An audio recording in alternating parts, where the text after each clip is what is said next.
All right, today we're gonna hop into Google Earth and I wanna show you around Wesley Chapel. I know we talk about this area a lot. Everybody talks about it a lot for good reasons. But I wanna kind of break down the area so you understand it a little bit better. Here we go.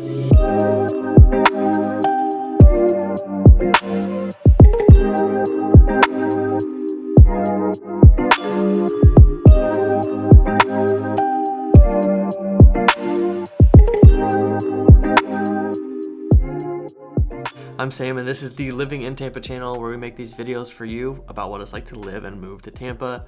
But more than making these videos that add value to you, we want to be your real estate choice in the area. So give us a call, text, or email anytime. We'd love to hop on a Zoom call and see how we can best help you. So I've talked about in the past how popular Wesley Chapel got during 2020, 2021. A lot of this was because of marketing efforts for a couple new communities. We'll get into those. But as we've helped many clients move to that area and to the surrounding areas, we get a lot of feedback about the area that I want to provide some insight on. Some of the main feedback is Wesley Chapel feels way out there.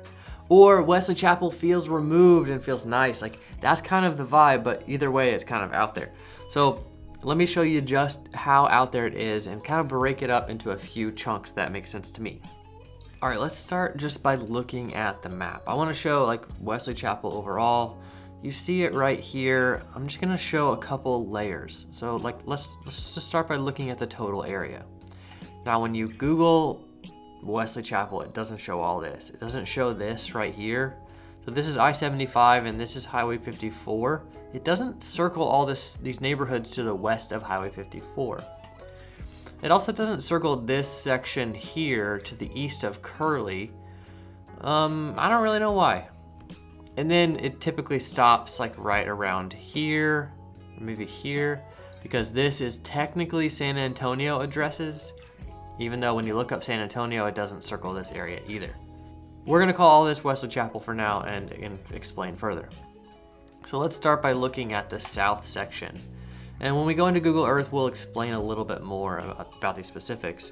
Kind of defining features of this area: Bruceby Downs going right through the middle, Highway 56 going right east and west, Seven Oaks, a giant master plan community here in this area, then a couple other master plan communities over here. Master plan is probably a generous term for those. A couple other luxury communities that I'll mention that are kind of newer up in this area. To the west, so west of I-75, the Grove shopping area, which has the Crate, which is a cool outdoor container thing. This area backs up to the Cypress Creek flood detention area. It's just a place for water to go. Florida is pretty good about preserving these areas to make sure houses don't flood. There is a big golf course community right here, Lexington Oaks, a couple other gated communities down here, and then some really unique communities up here that have way bigger lots. Then the last division here, dividing the north. So one reason that these lines are where they are is because these neighborhoods here enter from this road. It's kind of a different setup. This is actually Highway 54. It goes up here and comes across. So entrance to these neighborhoods is off of Highway 54. Entrance to these neighborhoods is mostly off of Highway 56. But this area's real defining feature now is the Epperson neighborhood, which had the first Crystal Lagoon ever. Something like that. Morada Lagoon is actually quite a bit bigger. We've got some new footage of that one. I think you'll like it. Then to the east, the new defining feature of this will actually be Avalon West, which is a new neighborhood seeking to kind of be the new downtown of Wesley Chapel.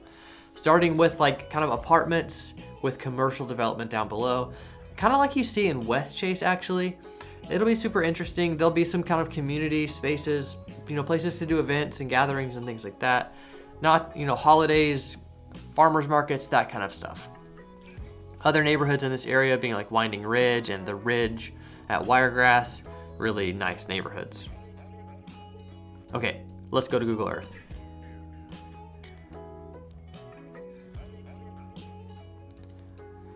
All right, so starting right here, you see just kind of where Wesley Chapel falls on the map of Tampa. This being kind of the whole Tampa area that pretty much goes over here to Lakeland. North Central This up here, Dade City, is the county seat for Pasco County. So, the county goes over pretty far, about to here. It's probably that line right there, actually. And then, this being the south edge of Pasco County, up to here, all the way across. So, Pasco County is pretty big geographically, about 500,000 people. So, everything gets a little spread out, which is nice. Zooming into Wesley Chapel, we'll start with the south side. So one thing I mentioned as kind of a defining feature is the shops at Wiregrass, and then this big master plan community, Seven Oaks. The shops at Wiregrass is like a quasi outdoor shopping area, actually just purchased by some new investors that are looking to kind of give it a new face, probably draw in some new retail and some new restaurants. Another company is actually developing this area right now too. There will be a big theater. There will be a specialty market, probably not a Trader Joe's. Probably more likely it's going to be a Whole Foods or a Greenwise, which is Publix's kind of organic brand. That's all cleared right now. And then all of this is houses. I mean, doesn't show here, but it is. Another big neighborhood in this area is called Meadow Point. Meadow Point is down here. This is the county, let me see. If I zoom out a little bit more, you can see the county line there, and you can see the Meadow Point neighborhood is all of this. They've built this out in a lot of different phases. This is just to the south of the Wiregrass Ranch High School, really the best high school in the area. Here's the middle school that would serve that area. And then just to the north of this is a really nice neighborhood called the Ridge at Wiregrass. Big gated neighborhood, really nice. We sold a couple Taylor Morrison houses in this development that were really cool houses. So this area butts up to what I've called the East area, which we'll get into later. Another couple areas I wanted to mention in here are Estancia and Esplanade, I don't know how you say it. They're up in this area. You can't even see, based on Google Maps, like they hadn't even developed those areas yet, but that's up here in this area to the northeast of the shops at Wiregrass and to the northeast of the hospital. Luxury neighborhoods, super cool, nice neighborhoods.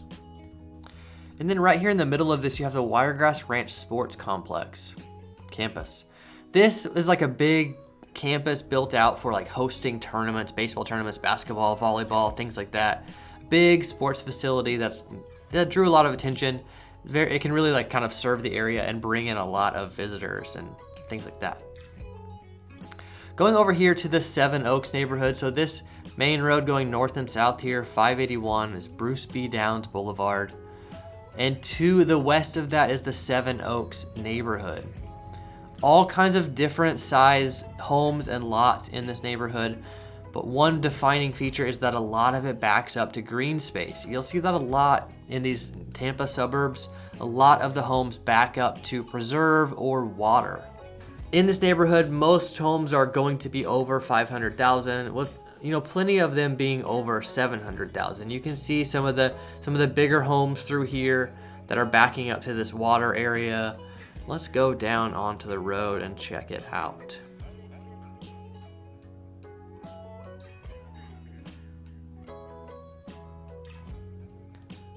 It's kind of blurry.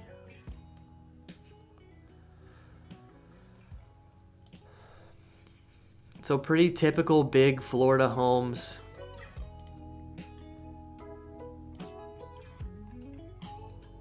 This one seems so typical to me.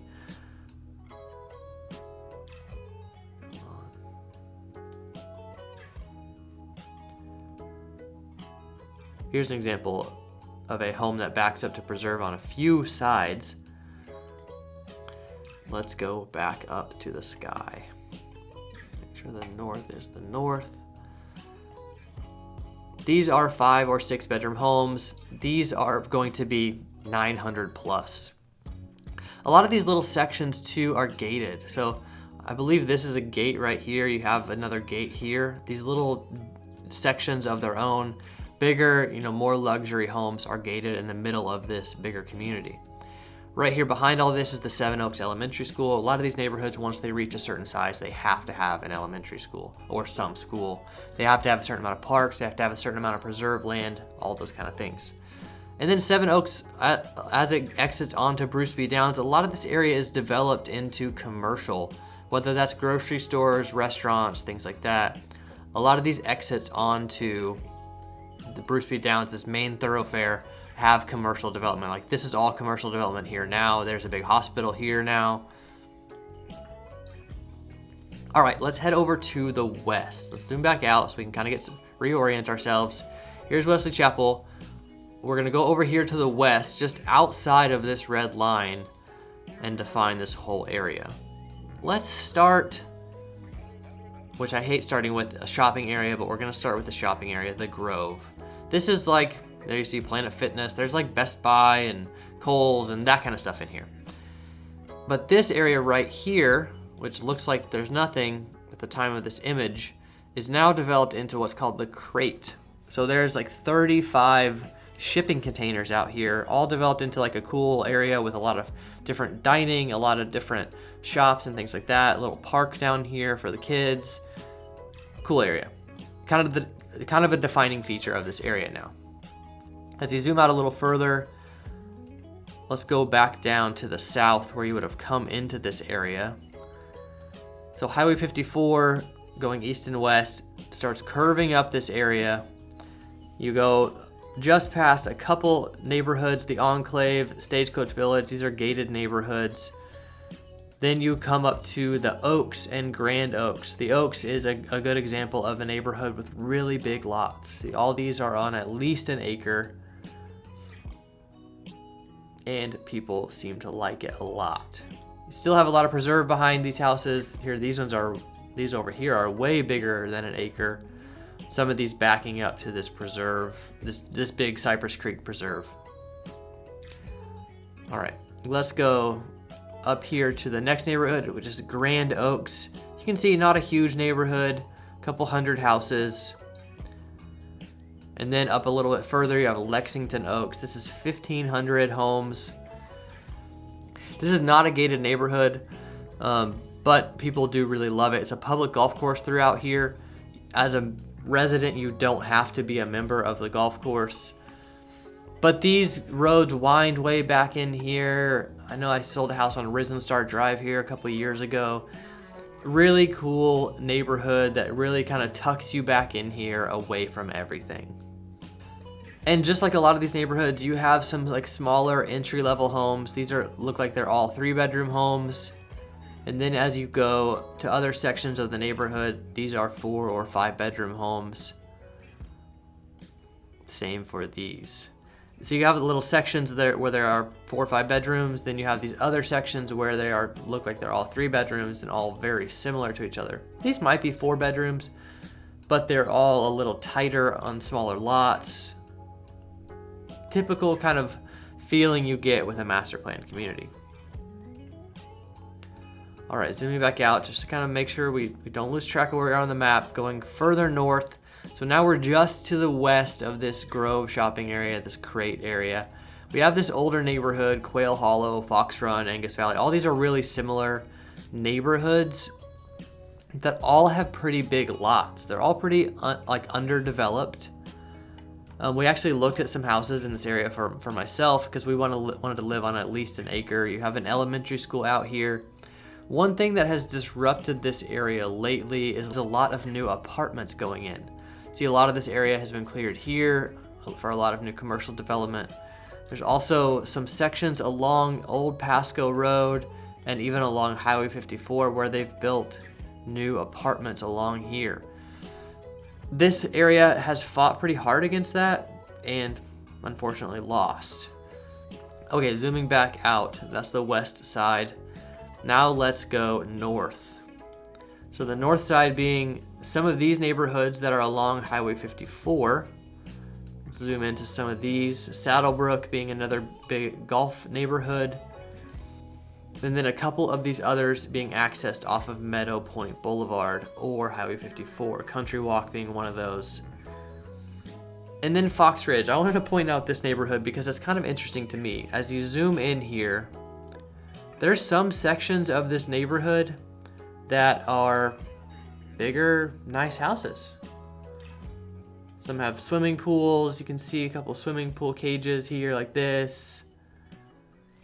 Then you go into some other sections of this neighborhood, same neighborhood, and you have double wide trailers.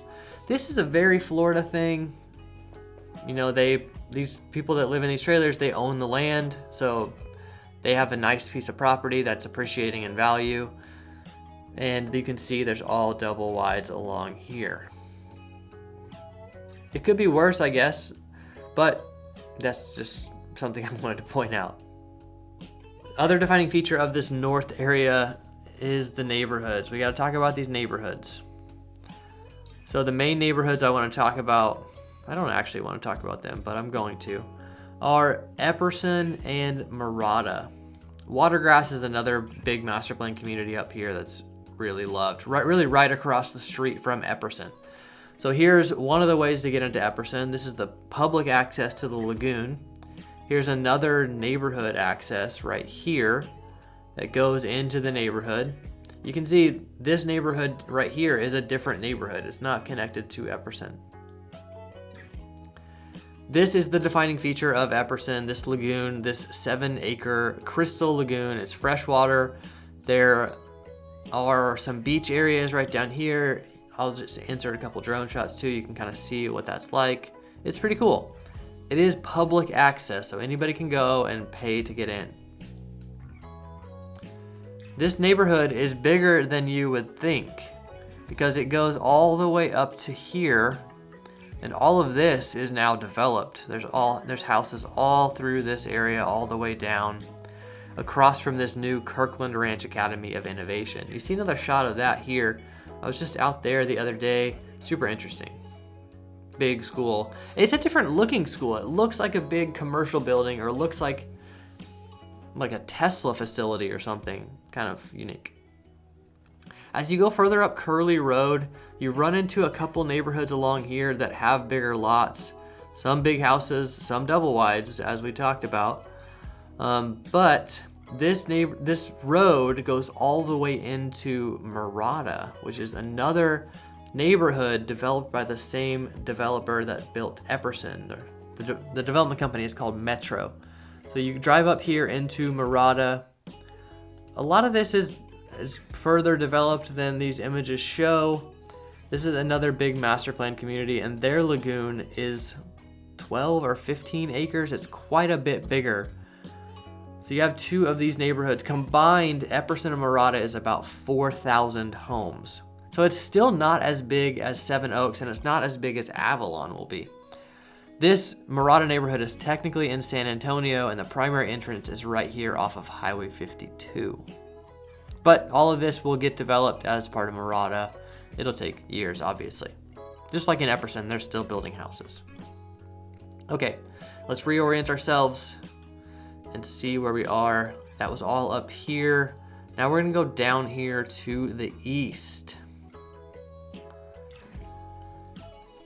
So I kind of lumped in the ridge at Wiregrass with the south area, but the ridge at Wiregrass and Winding Ridge, another neighborhood over here, are really kind of part of this east area. You can see Fox Ridge, with this neighborhood I talked about earlier, doesn't have access from this side. So I didn't want to include it in the east side. Coming out here, there's tons of new development. You can see all these planned roads, but just nothing really there yet. All right, I gotta make a change here on the fly because I realized I drew the line in the wrong spot. Avalon is actually up here off of Highway 54. This area, zoom out, that I included in the north is where Avalon is. So this is the new east line. See, all these chunks you can draw and try to explain it, try to build a framework of how to make sense of it, and even I still get confused. So let's look at the east, off of Highway 56 first. Defining neighborhoods down here being the ridge at Wiregrass and being Winding Ridge in this area. And then you have a couple other like little small neighborhoods. there are not many roads that connect 56 to 54. So whether you're going over here to Morris Bridge Road or you're going back over here to Meadow Point Boulevard and going up, those are your main ways because you have these big chunks of neighborhood in the way. So coming up here, Meadow Point Boulevard up to 54, as you turn east, you've got little neighborhoods like Aberdeen, you've got little neighborhoods like Summerstone right in here. You've got these little neighborhoods, but then you also have Avalon West. So Avalon West is a developer that has developed something very similar in Orlando. You can see some of the renderings here from their website. They really are seeking to build a downtown. They're gonna build apartments above all this commercial development. And then once they're finished, which I'm sure this isn't even all the roads that will be in there will be 4,500 residential units in Avalon West. That will include apartments, townhouses, condos, single-family homes.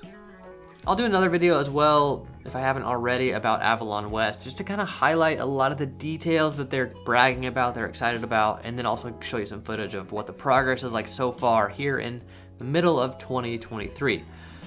I hope this is helpful. I would love to know from you, is it helpful to see me moving the map around like this, to see me trying to break it up into explainable chunks?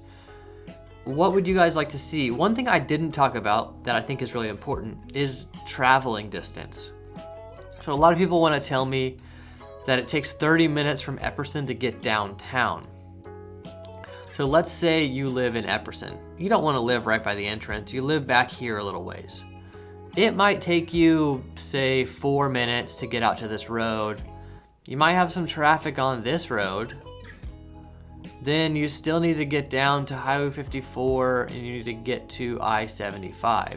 Or you're going up to Overpass Road, which isn't open all the way right now, and you're trying to get to I-75. Once you get to I-75, with minimal traffic, it takes 30 minutes to get to the north side of downtown.